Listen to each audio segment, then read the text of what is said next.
My name is David Miller. I live in Chicago, Illinois, and this happened in November 2019.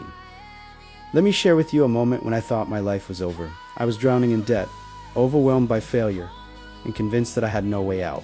That day, I walked into the train station with one thought in mind. I would leave the city, disappear, and never look back. I sat on a bench, waiting for the first train, feeling hopeless and broken. I whispered, "God, if you care, show me something, because I don't see a reason to stay."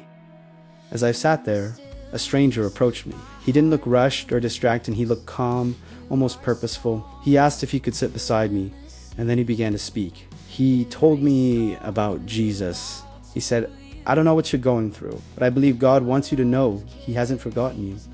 His words pierced my heart. I hadn't told him anything, yet he spoke directly to the pain I was carrying. I listened as he shared how Jesus gives hope, how He restores broken lives, and how He can turn despair into a new beginning. At first, I resisted.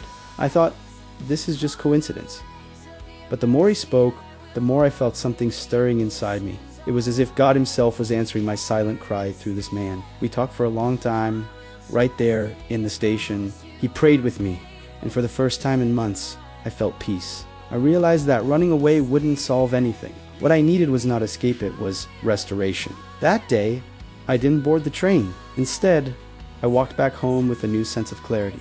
I decided to face my problems, trusting that God would help me rebuild, and little by little, He did. I regained my focus, returned to my profession, and began to work hard again. Opportunities opened up, and step by step, my financial situation improved. But more than money, I recovered my hope, my faith, and my purpose. That encounter at the train station was not random, it was divine intervention. God sent someone to remind me that He still had a plan for my life. Today, I look back at that moment not as the end, but as the beginning of a new chapter.